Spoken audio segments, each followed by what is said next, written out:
انا احمد. وانا فاطمه. سادو ديزاينز شركة متخصصة في صناعة المنسوجات زي المفارش، الكفرات بتاعت الخداديات، السجاد وحاجات تانية كتير. شركة شغالة بقالها 3 سنين موجودة في السوق، عملت خلال الفترة دي مبيعات بإجمالي 7 مليون جنيه، آخر سنة بس 4 مليون جنيه. ده معناه إن تقريبا مبيعاتهم بتتضاعف من سنة للتانية، وده مؤشر كويس قوي للنجاح في المرحلة اللي هم فيها.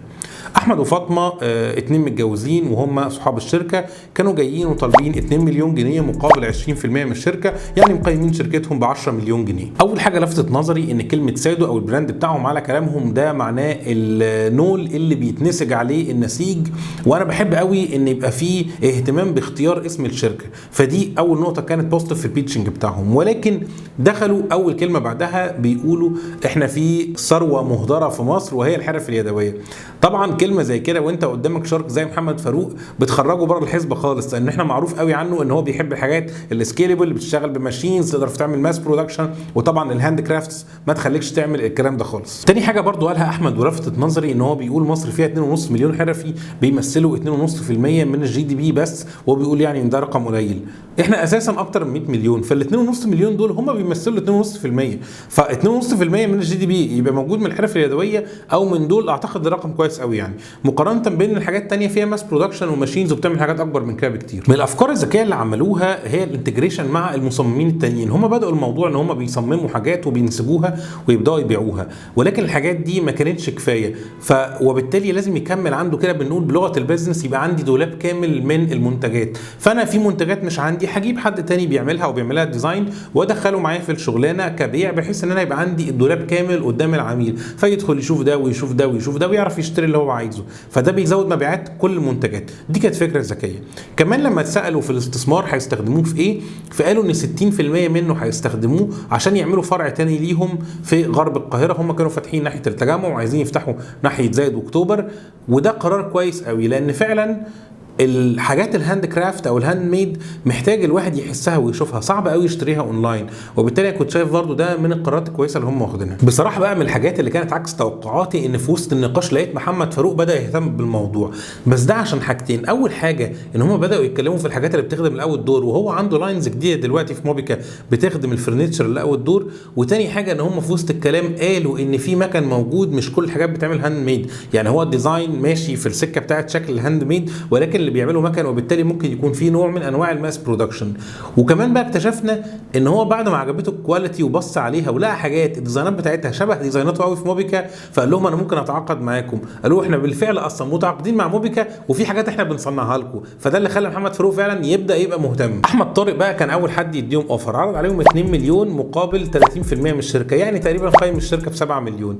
ايمن عباس دخل نكفه كده وقال له انت بتناطح مع محمد فاروق، لما لقى محمد فاروق مهتم، بس لغايه اللحظه دي ما كانش محمد فاروق اداهم عرض. لكن محمد فاروق ما استناش كتير، دخل على طول بعد احمد طارق وقال انا هديكم 2 مليون جنيه مقابل 40% من الشركه، وطبعا كعادته بيبقى عايز ياخد ايكويتي كبيره كده. هو قيم لهم الشركه تقريبا بحوالي 5 مليون جنيه. ايمن عباس بقى بعد ما اتريق على احمد طارق وقال له انت داخل بتناطح مع بتاع الفرنيتشر، حب يعلي عليهم واداهم ال 2 مليون جنيه مقابل 25% من الشركه. بصراحه هم بيعملوا حاجه كويسه والكواليتي بتاعتهم عاليه بشهاده محمد فاروق، ومحمد فاروق كمان قال هتعاقد معاكم وهاخد منكم كميات كبيره، وده كده في كلاينت موجود وجاهز. وده اللي خلى سلام بعد كده يدخل يقول لهم انا هديكم ال 2 مليون مقابل 20% من الشركه زي ما انتم كنتوا طالبين، بس لعب لعبه كده، قال لهم هديكم مليون دلوقتي ومليون ديبت، والمليون ديبت ده نرده، وبالتالي اكنه اداهم مليون جنيه مقابل 20% من الشركه، يبقى ما اداهمش الاصل اللي هم كانوا عايزينه، برضه قيم لهم الشركه ب 5 مليون جنيه. طبعا ما فيش شك ان محمد فاروق اكتر واحد في الشاركس هيفيدهم في المرحله اللي هم فيها دلوقتي. خرجوا يتناقشوا مع بعض بره وياخدوا راي بعض، ورجعوا يقولوا له احنا عايزين حضرتك، ولكن بدل ال 40% تاخد 30%، وينزلوا كمان ل 20% بكي بي ايز معينه. طبعا محمد فاروق ما بيحبش الارقام دي خالص، قال لهم انا هاخد 35% وعشان خاطركم. بعد نقاش طويل راح بينهم، وفي الاخر وافقوا على محمد فاروق، ومحمد فاروق عرض على باقي الشاركس لو عايزين تخشوا معايا خشوا، وقد كان دخلوا، وكمان معاهم محمد منصور بعد ما كان مش مدي اي اوفر، وبالتالي الشركه دي قدرت تاخد كل الشاركس معاه في البانل دي. وانا اتوقع ان هم خلال سنتين هيكونوا بيعملوا فعلا اختراعات جديده جدا بفكره الهاند ميد اللي معمول بماشينز بمساعده موبيكا، وبكده دي تبقى تاني شركه خلال الموسم ده يدخل معاها كل الشاركس.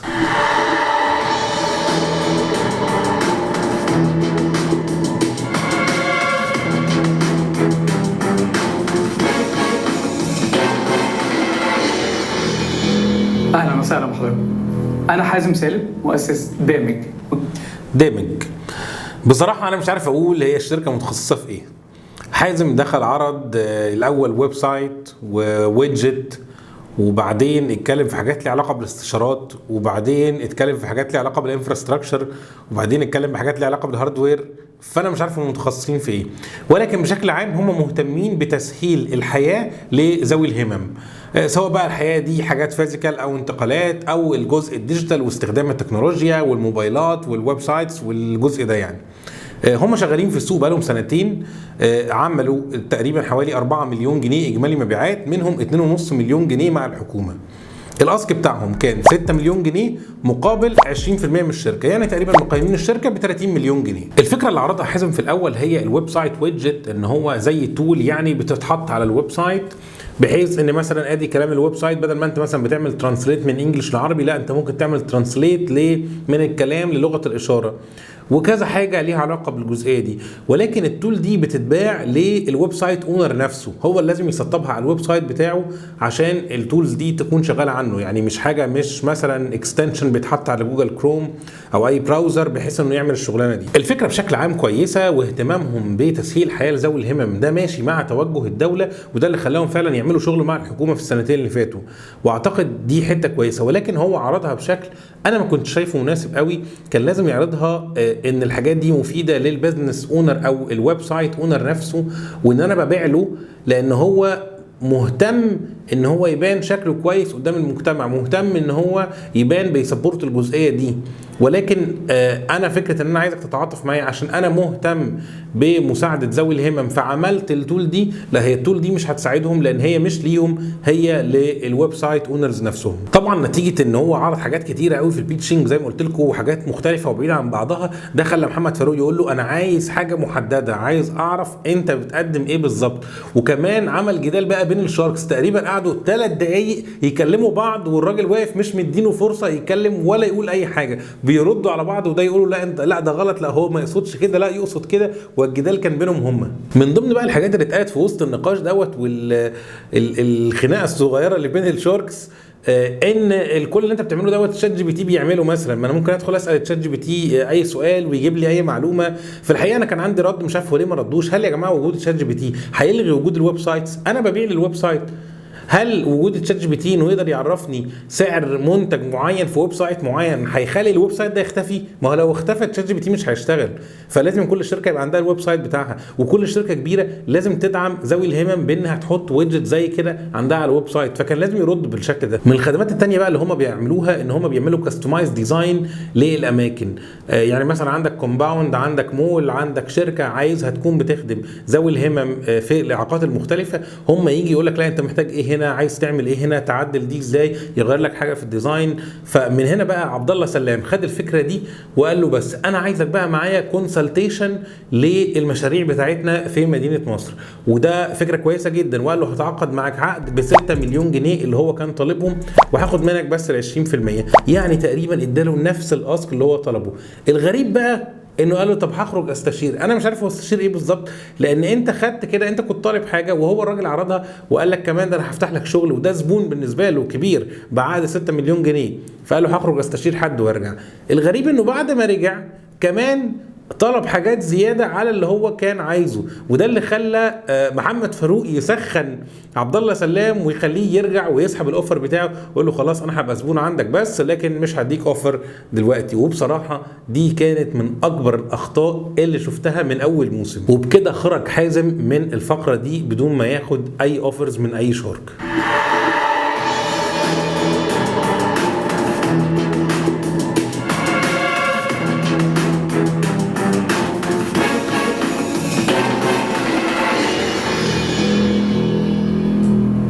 اهلا شاركس، انا محمد درغام.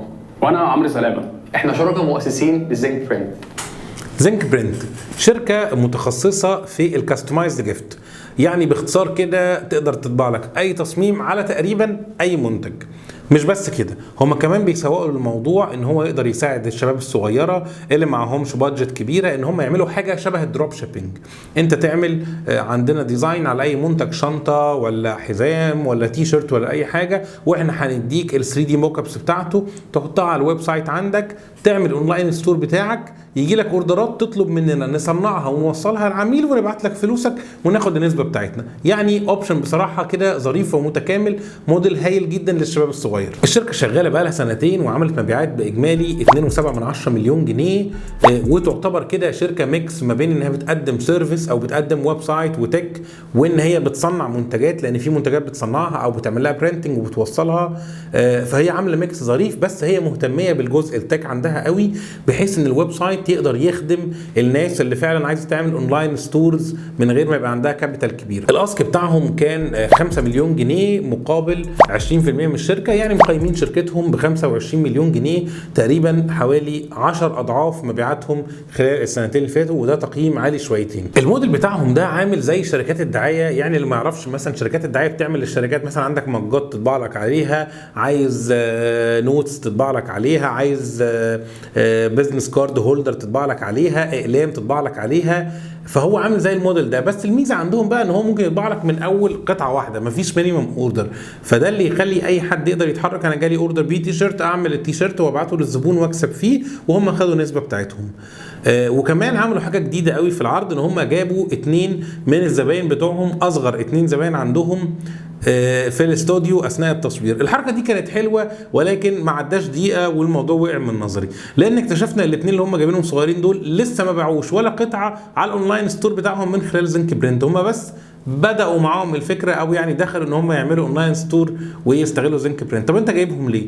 الموضوع مش شو بس، لازم تبقى عارف لما تجيب حاجة وانت بتشو بيها تكون فعلا عملت كيس ستادي كاملة وواضحة، وفعلا تقدر تعرضها قدام الانفستورز. من نقط القوة بقى اللي عندهم قوي ان هم عندهم مدة التسليم خلال 5 ايام. عملت الاوردر النهارده، خلال 5 ايام حد اقصى هتكون استلمت، وده مدة على فكرة بالنسبة انك بتعمل حاجة كاستمايزد، وكمان ساعات في شنط او حاجات بيطبع عليها قبل ما يتقفل وبعد كده تقفل، دي مدة صغيرة جدا وانا شايفها ممتازه ونقطه قوه حلوه قوي. معظم الاستثمار اللي هم كانوا عايزين يوجهوه للتكنولوجي عشان يطوروا الويب سايت اكتر من كده، ويبداوا يخدموا بيه قطاع اكبر، ويبقى هو الاختيار الاسهل بالنسبه لاي حد عايز يعمل اونلاين بزنس سريع، زي ما قلت لكم شبه الدروب شيبنج شويه. عبد الله سلام بقى بصراحه قال كومنت ما عجبنيش خالص وشايفه غلط 100%. هو قال له انت ما عندكش اي ميزه، وفي شركات كتيره بتعمل كده بره، ومواقع فعلا عالميه معروفه بتعمل الشغل دوت، ولكن بره مصر مش في مصر. وقال له الشركات دي لو نزل في مصر هتسيطر سيطره كامله، وانت مش هيبقى ليك مكان في السوق. في الحقيقه انا مختلف معاه جدا، لان في نو هاو كبير انك هتصنع الحاجه دي فين وهتطبعها فين. وفي مصر الكلام ده في اماكن كتيره بتعمله بكواليتي وحشه، وانك تلاقي فندور بيعملوها بكواليتي كويسه وفي الميعاد المطلوب، دي شغلانه كبيره محتاجه نو هاو على الارض. هو معاه، هو مش موجود مع الشركات اللي بره، وهيبقى احسن اوبشن بالنسبه لهم لو نزلوا ان هم يعملوا اكوزيشن عليه او يشتروا جزء كبير جدا من شركته، وبالتالي ده هيكون مكسب ليه. فهو لازم يلحق يعمل ده دلوقتي عشان يبقى ليه اسمه، وفعلا الشركات الكبيره اللي بره تشوفه. لغايه اللحظه دي اغلب الشاركس كانوا شايفين ان هم ما عندهمش ميزه كبيره قوي، والاستثمار فيهم مش مفيد، لان اي شركه دعايه بتعمل الكلام دوت، ولكن الفرق في مينيمم الاوردر ومده تسليم فرق، مش شايفين في حاجه قويه.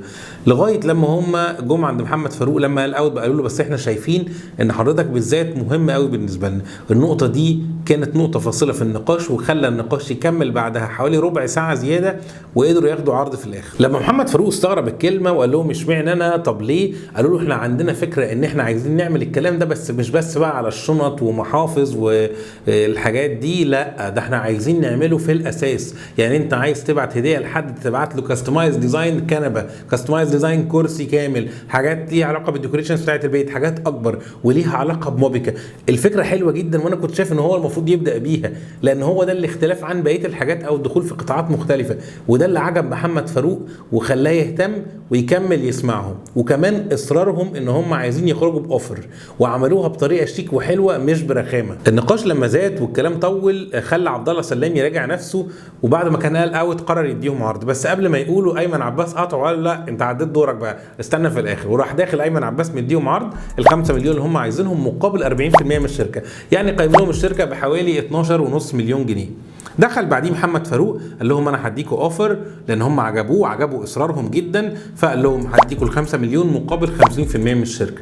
بعديه عبد الله سلام حاول ينافس شويه بعد ما قال ايمن عباس 40%، وهو كان ناوي على كده، قال لا هديكوا ال5 مليون مقابل 35% عشان يكون اوفر تنافسي.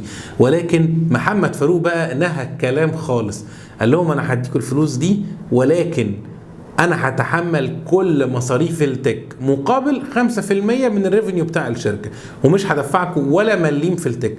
طبعا ده نهى الكلام والنقاش، لان هم اغلب الفلوس اللي كانوا عايزينها في التكنولوجي، فهو كده وفر عليهم ستيب تانية قدام، كانوا لسه هيعملوا رايزنج تاني او يبيعوا جزء تاني عشان يكملوا بقيه الحاجات. فطبعا دي فكره عبقريه، وكمان قال لهم ما عندكوش ليميت، شوف انت عايز ايه في التكنولوجي وانا هعمله لك.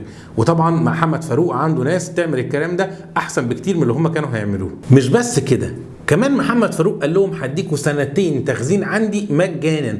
كل دي فاليوز هو ضايفها على الاوفر عنده. الفكره بقى ان هم علقوا بصراحه تعليق غريب قوي، اتخضوا من الاوفر، مش مصدقين اللي بيتقال. فبداوا يقولوا احنا طب اصل 5% من الريفينيو على طول دي رقم كبير. طبعا ده رقم مش كبير ولا حاجه، وممكن تضيفه اصلا على اسعارك وانت هتبيع بيها، وكمان انت هتفضل تاخد تك طول الوقت فور فري. ومحمد فاروق بقى قال لهم الكبيره ان انت ايه، لو في اي وقت مش محتاج السيرفيس بتاعتي قول لي نوقفها ونوقف ال 5%. طبعا اوفر ما يترفضش وما يتفكرش فيه. احمد طارق بقى رغم ان هو ما كانش مدي اوفر، بس بيعجبني قوي بصراحه في النصائح بتاعته، وبيحاول طول الوقت يوضح للشباب اللي واقفين او الشركه الاوفرز اللي بيقولوها الشاركس، عشان لو الدنيا مش واضحه يوضحها لهم ويعرفوا ياخدوا قرار احسن. وعجبني قوي بصراحه في الحته دي. لما سمعوا الاوفر بتاع محمد فاروق بقى بكل التفاصيل دي، فجاه قالوا طب احنا هنخرج بره نتكلم وناخد راي حد. يعني احمد طارق قال لهم كومنت عجبني قوي، في لحظات معينه بتبقى الدنيا اوبفيس جدا، واضحه وضوح الشمس والاوفر كويس، لو قعدت في كل تفصيله تاخد استشاره حد ولا تسال حد، ده بيدل ان انت مش قوي كفايه انك تاخد قرار. وانت عشان تبقى بزنس اونر محتاج تبقى قوي في الحته دي. وقال لهم ما تديش فرصه لحد في النيجوشيشن انه يرجع لورا. وصلت للنقطه اللي انت عايزها، شيك هاند على طول وخد الديل وتحرك لقدام. ودي كانت اقوى نصيحه واجمل جمله خلال الحلقه كلها. وبكده زنك برنت خرجت باوفر قوي قوي من محمد فاروق بعد ما كانوا هيخرجوا من غير ولا اوفر، وده بفضل اصرارهم ان هم ياخدوا اوفر وفعلا تمسكهم بالبيزنس بتاعهم وعارفين هم بيعملوا ايه كويس قوي. ودي كانت الحلقه السابعه من شرح تانك. لو عندكم اي اسئله او استفسارات اكتبوا لنا في الكومنتات، ولو حابين نتكلم عن اي مواضيع في البيزنس ابعتوا لنا فورا. ما تنسوش تعملوا لايك وشير، ولو انتم على اليوتيوب تعملوا سبسكرايب للقناه، وما تنسوش تتابعوا كل حلقات شرح تانك.